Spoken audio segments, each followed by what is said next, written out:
चाहिए कि भाई तुमको भागवत अच्छी लगती है तो करिए, और उस बीच में लाउड स्पीकर लगाइए, जिनको सुनाई वहां जो जाए उनको दे। जो घर पे बच्चा पढ़ रहा है उसकी पढ़ाई डिस्टर्ब करने के तुमको क्या अधिकारी, आवाज क्यों नहीं उठाते? और अगर तुम नहीं उठाते तो मैं क्या, पहला संडे होगा उस दिन मैं आऊंगा, आज आना पड़ गया। तो मैं भागवत का विरोध क्यों करता हूं ये बात समझ लेना।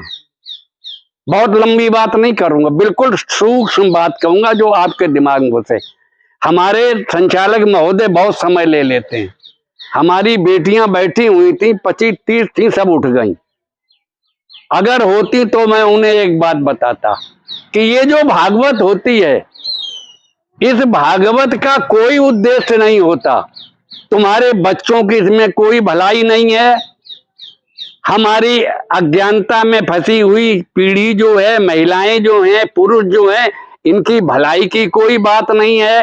कैसे नहीं है, मैं एक उदाहरण तुमको दे रहा हूं। अभी ये वक्ता महोदय कह रहे थे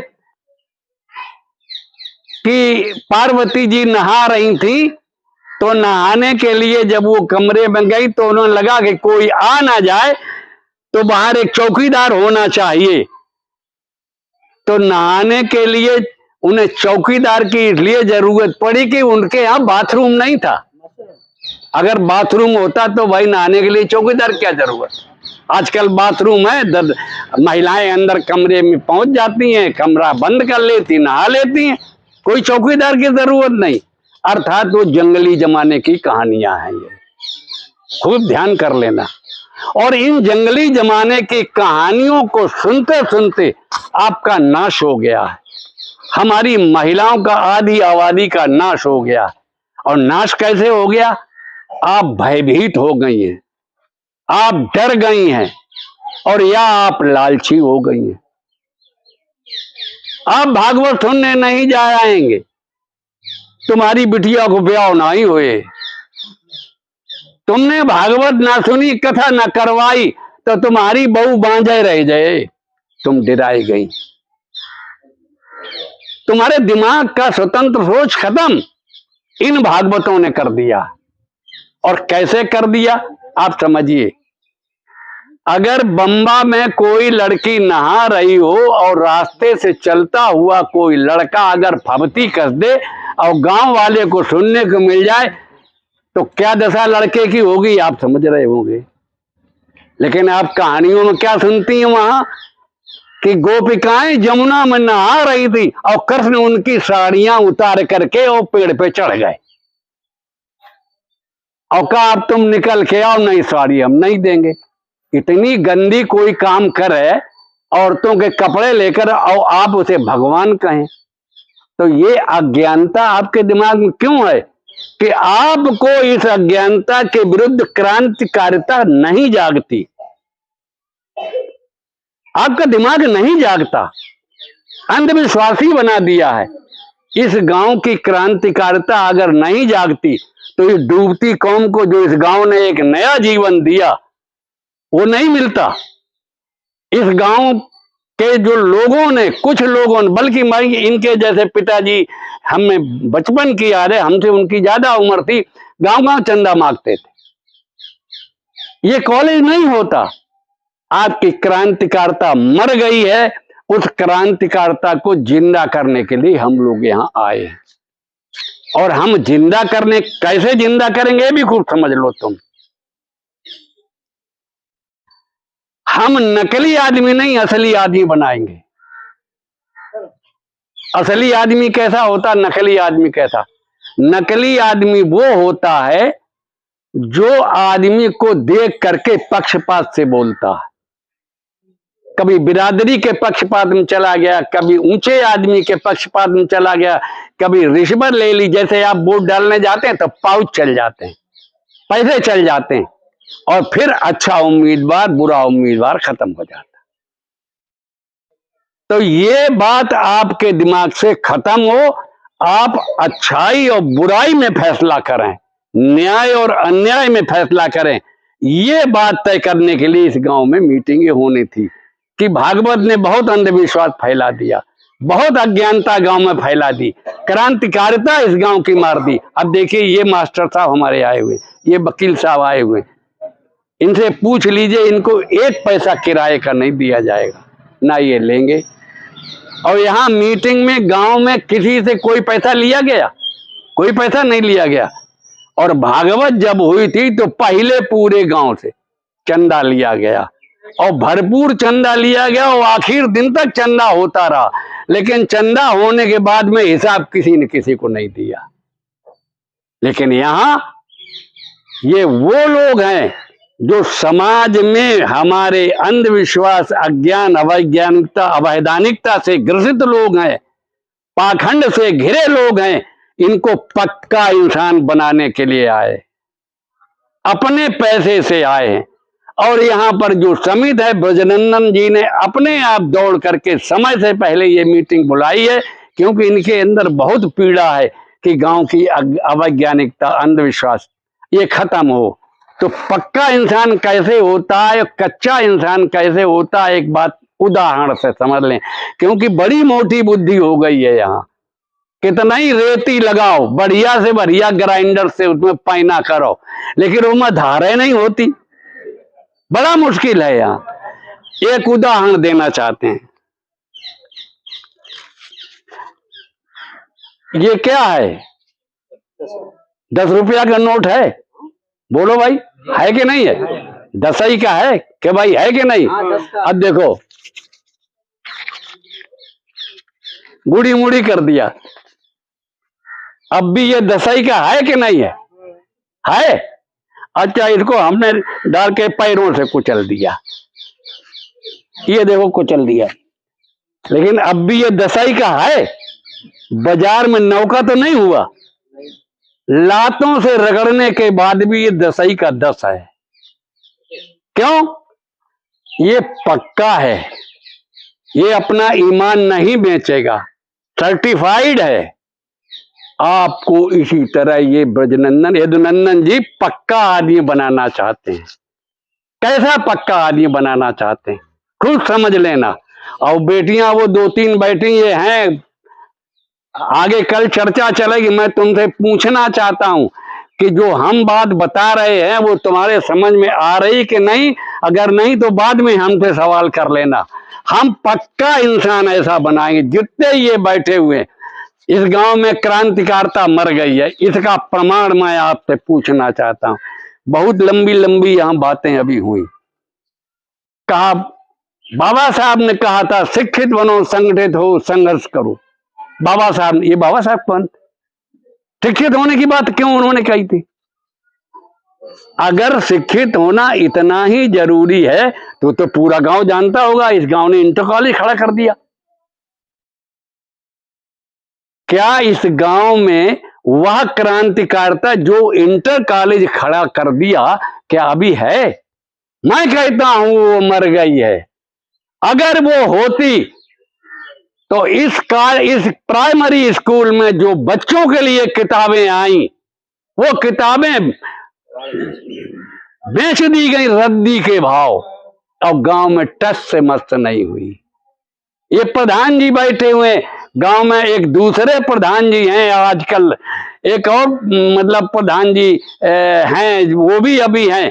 पूरे गांव में कहीं कोई क्रांतिकारी नहीं, और पूरे केस की किताबें भी बिक गई। यहां से ही ये क्रांति शुरू हो जाती। जहां जहां किताबें बिक रही, इन बच्चों का भविष्य बिक रहा है। इन्हें अंधविश्वासी, अज्ञानी बनाने की दुकान बना दी गई है, ज्ञान विज्ञान सिखाने की नहीं। और आपके बच्चों की किताबें बिक गई, आप टस से मस्त नहीं हुए। ये है इसका प्रमाण कि यहाँ क्रांतिकारिता मर गई है। इस क्रांतिकारिता को जिंदा करने के लिए यहाँ पर ये मीटिंग बुलाई गई थी।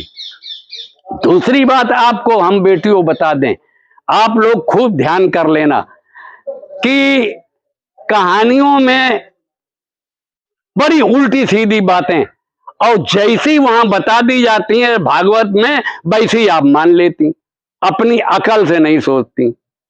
अब जैसे राम कौन था? राक्षस था, बहुत बुरा था। अच्छा, बहुत बुरा था, क्या बुरा किया? अगर तुम्हारी बहन की कोई नाक काट ले तो तुम क्या करोगे? लड़ोगे नहीं? बताओ भाई। अच्छा ठीक, उसकी बहन की नाक काट ली, तब वो उसकी बहन ने शिकायत की तो रावण वहां से आया, जाते देखे कौन आदमी है इतना बदतमीज है, औरत की नाक काट ली। अरे कोई बात थी तो हमसे शिकायत करता, मेरी लड़की ने कोई गलत काम किया था हमें बताता। इतना बदतमीज आदमी कौन? रावण वहां से आया तो देखे क्या वहां राम है ही नहीं, झोपड़ी में राम नहीं है। तो उन्होंने कहा अच्छा तो कहां गया तेरा आदमी? क्या वो तो शिकार पे गए। अच्छा शिकार गए तो तुम चलो, अपने साथ ले गया। उसकी औरत की नाक कान नहीं काटे, उसकी बहन के राम लक्ष्मण ने नाक कान काटे। कहा कि तू बात करती ब्याह की, इसके नाक कान काट लो। ब्याह की बात करने भाई तुम नाक कान काय काट लिए? लेकिन रावण गुस्सा नहीं होता, वो लिवा जाता है, और इसलिए ले जाता है कि वो आएगा तब अपनी पत्नी को तलाश करेगा, मेरे पास आ जाएगा और वहीं हमारी इसकी हो जाएगी। अगर मेरी बहन की गलती होगी तो कोई बात नहीं, नाक कान काटे ठीक किया। अगर मेरी बहन की गलती नहीं होगी तो उसको उम्र भर के लिए वहीं गुलाम बनाएंगे और उससे वो काम लेंगे जो आदमी को नहीं करने चाहिए। लेकिन वो क्या होता आप जानते हो। लेकिन औरतों के बारे में एक बता दें, जो हम आपको इशारा कर रहे हैं कि गंदी कहानियां हैं, इन कहानियों को खुले दिमाग से सोचो। ये क्या यदुनंदन जी मीटिंग कर रहे हैं इसलिए कि आपका दिमाग भय से खुल जाए। कोई भगवान कोई देवी देवता नहीं है। अभी ये बता रहे थे कि अगर देवी देवता होते, ये सारा संसार देवी देवताओं के अधीन होता तो फिर तो कहीं नहीं किया। देवता माने जो देने वाला है, लेकिन इस देश का एक भी देवता ऐसा नहीं है जो कुछ देता हो, हमेशा साला लेता है। कहीं पूरी कचौड़ी लेता है, कहीं पैसे लेता है, कहीं जेवर ले लेता है, कुछ जाने क्या क्या चढ़ा देते हैं लोग उसके ऊपर। तो देवता कहां, वो तो लेवता है। तो उस लेवता के बारे में आप इन कहानियों से बचने के लिए आप ध्यान दीजिए कि जब रावण अपने घर ले जाता है उस बेटी को, तो वहां बाग में रखता और एक नौकरानी कर देता है कि इसको समय पे खाना, समय पे पानी और सुरक्षा देते रहना, कोई गलती बात ना होने पावे। तो आप बताओ रावण अच्छा था कि राम अच्छा था? अगर आपको लगे कि कोई आदमी महिला की नाक कान काटता है वो खराब है, तो निश्चित ही राम खराब था। लेकिन खुले मन से फैसला करना। और अगर आपको लगे कि महिलाओं की इज्जत करने वाला कोई व्यक्ति था, अगर रावण अच्छा लगे, तो आज से रामलीलाओं में जाना बंद कर दीजिए। रावण के पुतले जहां जलते हैं वहां अपने बच्चों से कह दीजिए यहां ना जाइए। ये बहुत गंदे लोग हैं, गंदी कहानियां गढ़ते हैं।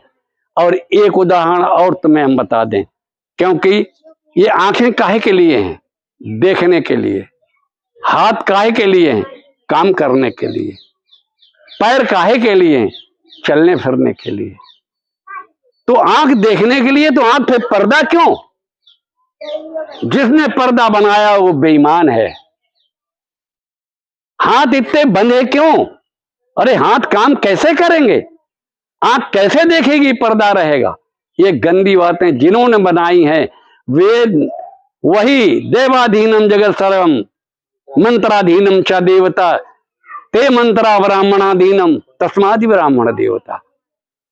तो ब्राह्मण जितने ये मंत्र बनाए हैं वो नंबर 1 का बदमाश है, नंबर 1 का ठग है, झूठी कहानियां गढ़ी हैं। और आप देखिए कि कैसे कि आप जब सीता वहां से, रावण खत्म हो जाता है और सीता वहां से लाई जाती है, तो राम कहता ए सीता, तू इतने दिनों तक रावण के घर में रही है, दुश्मन के घर में रही है, तू अग्नि की परीक्षा दे। अर्थात अग्नि जलाई जाएगी, उसमें घुस के निकल। अगर तू निकल गई, न जली तो पवित्र, और जल गई तो अपवित्र। आखिर आग जलाई जाती है और उसके अंदर से औरत को निकाला जाता है। औरत निकल जाती है, कुछ नहीं बोलती। कुछ नहीं बोलती, नतीजा क्या हुआ? आपके आंख पे पर्दा आ गया, आप बंदी बना दी गई, आप गुलाम बना दी गई। क्यों? आप बोली नहीं। वहां पर आपको बोलना चाहिए था कि आए राम, तू भी इतने दिनों हमसे दूर रहा है, तू भी अपने पवित्रता की परीक्षा दे। हमारी इम्तिहान ले रहा है, तू अपना इम्तिहान भी दे। तू आग में घुस। अगर तूने पर नारी की तरफ आंख उठा के नहीं देखा होगा तो बिना जले निकल जाएगा। लेकिन एक तरफा नियम कैसा? ये एक तरफा नियम जिसने बनाए हैं वो पक्षपाती है, औरत मारक है, औरतों के अधिकार छीनने वाला है। ये अधिकार आपके छीनने गए हैं। इन अधिकारों को वापस दिलाने के लिए, पक्का इंसान इन बच्चों को बनाने के लिए ये पुनः ये जो गांव है ना, ये कचाटीपुर की क्रांतिकारिता वापस में आए। वो अंधविश्वास अज्ञान ने जिसको ढक रखा है कि किताबें यहाँ का मास्टर बड़े आराम से बेच लेता है, बच्चों की किताबें, वो जानता है कि गांव मुर्दा हो गया है। और पहचान क्या है? जिस गांव में भागवत हो तुम समझ लेना गांव मुर्दा, और जिस गांव में ये समिति की मीटिंग हो तुम समझ लेना गांव जाग गया, आंख खुल गई। और न्याय अन्याय का आंख खोल के फैसला होगा, किसी आदमी के इशारे पे नहीं होगा। तो इन बातों को ध्यान में रख करके ये मीटिंग इन्होंने बुलाई थी। और चूंकि मैं आने वाला नहीं था, इसलिए नहीं आने वाला था कि मैंने कहा था कि हमारे जितने भी यहाँ संविधान की बात करता है और मनुवाद, भगवान और देवी देवताओं की बात करके अज्ञान लाता, तो इन दोनों के अंतर को समझने के लिए एक अलग साफ लाइन खिंची हुई है। उस लाइन पर आपको अलग अलग फट जाना है। जो अंधविश्वासी हैं उन्हें एक तरफ कर दीजिए, अच्छे लोग एक तरफ आ जाइए, और खुल के आपको करना ही पड़ेगा। ये आपको अपनी लाइन अलग करनी पड़ेगी, वरना चोर के साथ में छिछोर भी अगर रहेगा तो काम नहीं चलेगा।